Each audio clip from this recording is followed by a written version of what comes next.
I may have just watched the biggest surprise movie of 2026. Let's talk about the movie Redux Redux.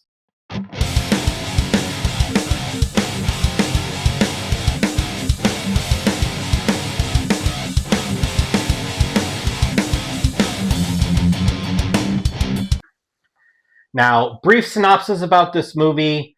So you have the main character who she is traveling from multiverse to multiverse, killing off the same guy. You find out this guy is the one that killed her daughter in her main universe, and she's basically just seeking revenge in every universe on the same guy. It kind of hints that she might be trying to find out where the body was buried for her daughter. It never really digs into that much, just the point where she's questioning him. So there's that, but it never really forces that point. Mainly, she's just going in and killing this guy in each universe, and that's your story for this film. Now, we've had a lot of multiverse films in the last couple years, and a lot of them tend to over explain things or make it feel like they have to explain what a multiverse is. This movie just goes out and basically assumes you understand what's happening. There's a little explanation that happens throughout the story, but it's never forced. It's never like a forced explanation where somebody's sitting down and like lecturing you. When the explanation happens, it's kind of progressing the story along. It feels like it's part of the story. It never feels forced, which I really like that. Now, this movie is done by Kevin McManus and Matthew McManus. Those are the two directors. They're brothers.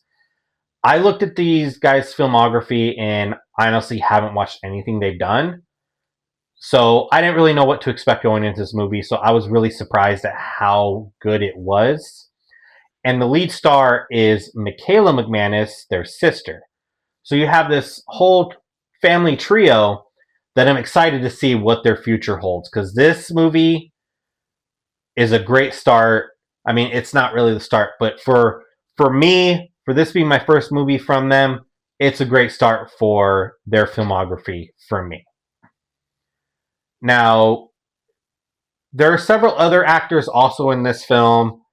There's a teenage girl named Mia, and the actress that plays her is okay. There's some parts where the character is just annoying. That it probably was written that way, probably intended to be that way.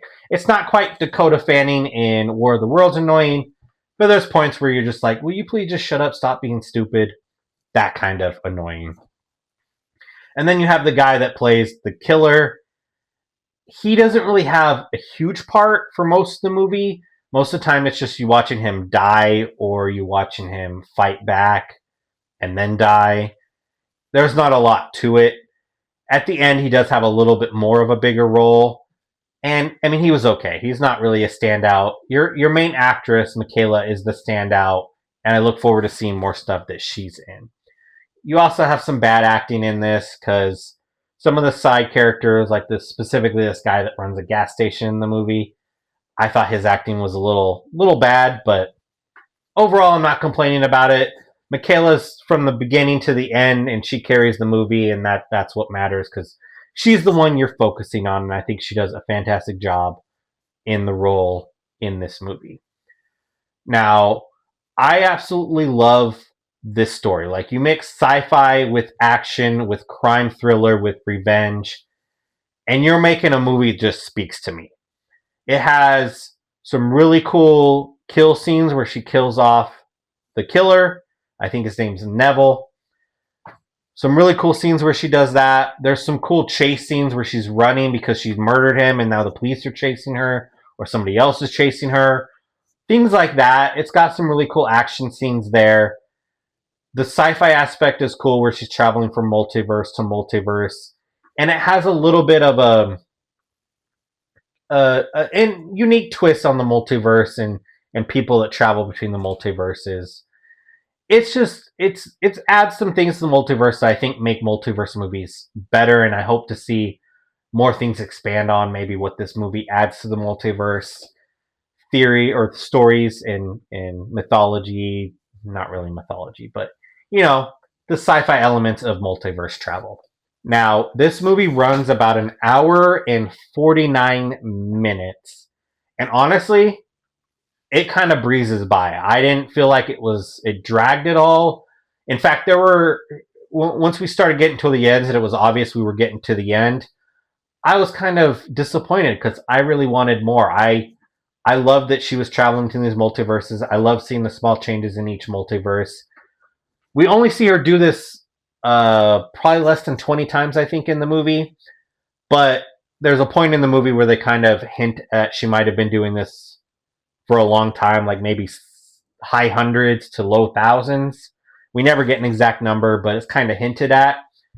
So we only get a small portion of what this lady has been doing when she's been traveling. Now for my ranking. So for story, I'm going to give it a 9 out of 10. Like I said, I thoroughly enjoyed this story. I think it's executed really well. The dialogue is really, really good and used in ways to explain things to where it progresses the story instead of dragging it down or making it feel too preachy about multiverse stuff. And like I said, I felt like I could have used more. So that's always good when you want more. It's a great movie. I would like to have seen more, but it doesn't ruin the movie for me. It's just one of those things. I was so entertained, I wanted more entertainment. Now, for the performances. Now, Michaela is really good as the lead actress, and she is from the beginning of the movie to the end of the movie. And then you have the side characters. The girl that plays Mia is okay. She gets annoying at parts, but her acting's good. The guy that plays the killer, Neville, he's decent. Nothing really stand out, but he wasn't supposed to. He doesn't have enough parts, in my opinion, or enough time, in my opinion, to stand out. He's just there to be the killer. And then some of the side ones aren't very good, but it never takes you away from the movie. So we'll give the performances a 7 out of 10 there. Now, Michaela does remind me of a young Mila Jovovich, and I'm excited to see what she does in the future because I know she had a great career. So hopefully, Michaela also has a great career in the future because she does remind me of her, and I think she could be a cool a female action star in movies, and maybe even a big sci-fi star. Hopefully. Now for rewatchability. I think this one is extremely rewatchable. It goes up there with a lot of my favorite sci-fi movies, I think, which we had one earlier this month as well. Good Luck, Have Fun, Don't Die. That's definitely rewatchable to me and will probably be a staple in my rewatching. This would probably go in there with that. Same with like Looper, your Back to the Future, your Terminators, things like that. I think this one is easily going to go in that rewatch tier with me. So I'm going to give it a 9 out of 10 for rewatchability. I am super excited to see what the future of these three mains or the two directors and Michaela have in the future because it's off to a great start for me. And like I said, with Looper, we had Rian Johnson who went on to do Star Wars, which wasn't very good, but then he did the Knives Out trilogy, which I think was great. So I think this group is probably going to go along that line. They have a great sci-fi to start, and hopefully they continue that trend and make some good original movies that we really need to support so that we get more original IPs. Maybe they'll get a big franchise movie at some point and kind of put them up there, put their name up there. That's always nice.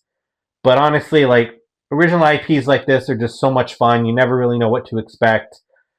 When you have the same stuff over and over again, you have the same Marvel stuff, same DC stuff. You kind of know what you're expecting. There's things here and there that are different, things that they might make right, things they might screw up on. But when it comes to original IPs, you don't really know what you're walking into. And that to me is a great movie experience. And I hope we can have more stuff like this. Now, unfortunately, this movie has had a very limited release. In fact, I live in a pretty big town in Arizona, and it was only playing at one theater near me. Luckily, it was the closest one to me, which was surprising to me. Normally, that theater doesn't play the smaller movies. So that was very nice, and I'm glad I got to see it. Hopefully, it does well enough in the theaters it's in that it gets expanded out and we get to see it in more theaters. That way, more people can experience this movie, because I think it definitely needs to be experienced. It needs to be watched. So let me know if it's playing near you, if you plan on seeing it. If you've already seen it, go down to the comments. Let me know what you thought, where you agree with me, where you disagree with me. Do you think the future of these three family members is bright, or do you think it's off to a bad start? Now, if you guys could please like the video, subscribe to the channel, share the video. It really does help. I really do want to have conversations about movies and continue to have conversations about movies. And the more the video gets out there, the more conversations we can have, which I think is fantastic. And once again, have a great one and keep watching movies.